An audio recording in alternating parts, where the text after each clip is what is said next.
निराला त्याग। बंगाल में श्री गौरांग नाम के एक बड़े भक्त हो गए हैं। वे एक भक्त ही नहीं बल्कि बड़े बड़े पंडित भी थे। तर्कशास्त्र में उनकी बराबरी करने वाला कोई न था। एक दिन श्री गौरांग किसी काम पर पड़ोस के एक गांव की ओर जा रहे थे। बीच में एक नदी पड़ती थी।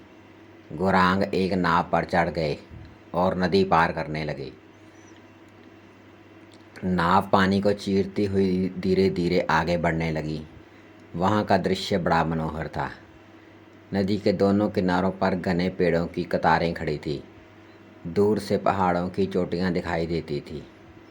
चारों ओर हरियाली छाई हुई थी। नदी का पानी आईने सा साफ था और उसमें किनारे के पेड़ों पर परछाई दिख पड़ती थी। गौरांग इस दृश्य को देखकर तन्मय हो गए। उनकी खुशी का ठिकाना ना रहा और वे बाहरी दुनिया को भूल गए। इस हालत में किसी ने गौरांग की पीठ थपथपाकर उन्हें जगाया। गौरांग चौंक कर चारों ओर देखने लगे। नाव पर चढ़ते वक्त वे अपने विचारों में डूबे हुए थे, इसलिए उन्होंने किसी की ओर ध्यान नहीं दिया। अब जब उन्होंने फिर पीछे कर देखा तो उन्हें अपने बचपन का साथी और सहपाठी गदाधर दिखाई दिया।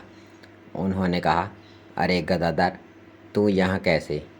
गुरुजी का आश्रम छोड़ने के बाद ये हमारी पहली मुलाकात है।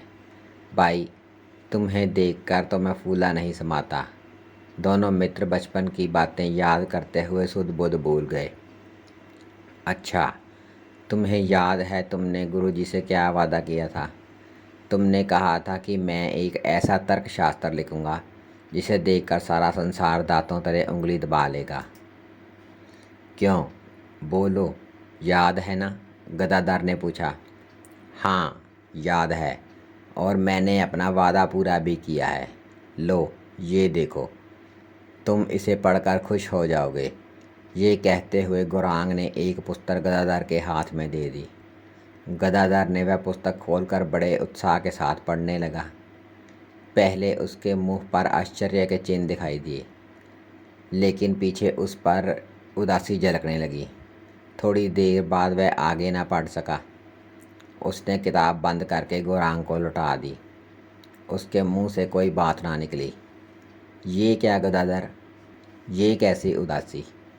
इसमें ऐसी कौन सी बात है जिससे तुम्हें इतना दुख पहुंचा है? मैं तो तुम्हारा मित्र हूँ। अगर कोई बात हो तो तुम मुझसे कह सकते हो, गौरांग ने पूछा।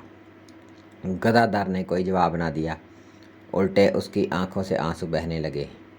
वह चुपचाप मुंह फेर कर आंसू पोंछने लगा, पर उसके आंसू नहीं रुके।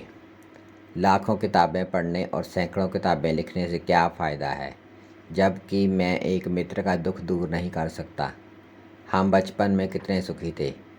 एक दूसरे को देखने से हमें कितनी खुशी होती थी। क्या हम आज भी उसी तरह सुखी नहीं हो सकते? बोलो, क्या तुम मुझे अपने दिल की बात ना बतलाओगे? गौरांग ने पूछा। आखिर गदाधर चुप ना रह सका। उसने कहा, क्या कहूँ गौरांग, मैं कौन सा मुंह लेकर ये बात सुनाऊँ?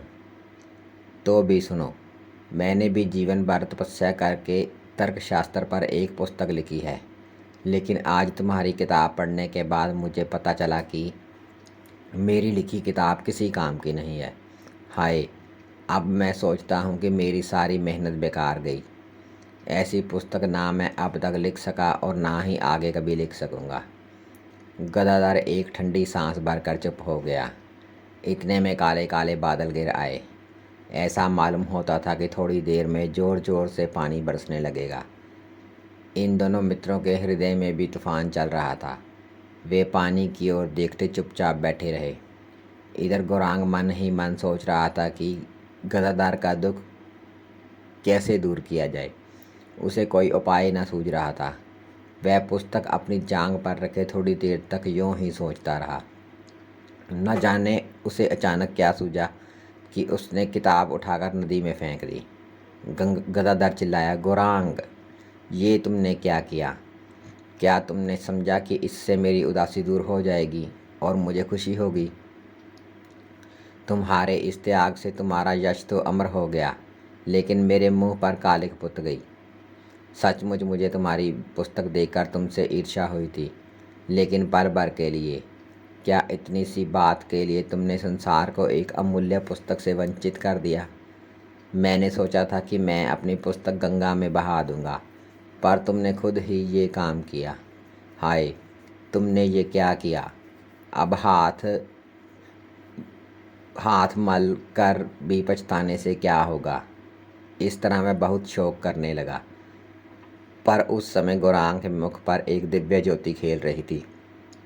उसने कहा, गदाधर, तुम कुछ भी सोच ना करो। हम दोनों गुरु भाई हैं, इसलिए पुस्तक चाहे मैं लिखूं या तुम, दोनों एक ही है। मैं चाहता हूं कि संसार में तुम्हारी ही किताब मशहूर हो जाए, पंडित लोग उसे पढ़ें और तुम्हारा नाम सब जगह फैल जाए। फिर तुम बेकार सोच क्यों करते हो? इसके अलावा अब मैं अपनी किताब लिख रहा था तो मेरे मन में सवाल उठा था कि ये किताब मैं क्यों लिख रहा हूँ। मैं आज तक उस सवाल का जवाब ही ढूंढता रहा। वह पुस्तक नदी में फेंक कर मैं सिर्फ तुमको ही नहीं बल्कि अपने आप को भी खुश करना चाहता था। उस किताब को पानी में फेंक कर मैंने अपने अहंकार का नाश कर दिया। अहंकार का नाश करने में ऐसी लाखों किताबें नष्ट हो जाए तो भी कोई हर्ज नहीं। गदाधर, तुम फिर एक बार हंस दो। मैं अपनी आँखों से एक बार तुम्हारी हंसी देख लूँ, वही मेरे लिए सबसे बड़ा सुख होगा। अब फिर दोनों के हृदय में दुख की परछाई दूर हो गई और आनंद का प्रकाश छा गया।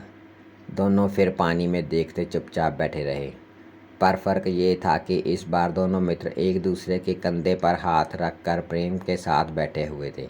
गौरांग ने कहा, इस संसार में सब लोग सुखी और संतुष्ट हो, इससे बढ़कर मुझे और क्या चाहिए।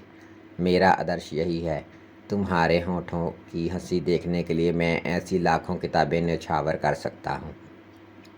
गौरांग, तुम्हारे त्याग का वर्णन करना मेरी सामर्थ्य से बाहर की बात है। मैं तो इतना ही कर सकता हूँ कि तुम्हारे त्याग की महानता संसार भर में प्रकट कर दूँ। गदाधर ने ये कहकर अपनी कृतज्ञता जताई।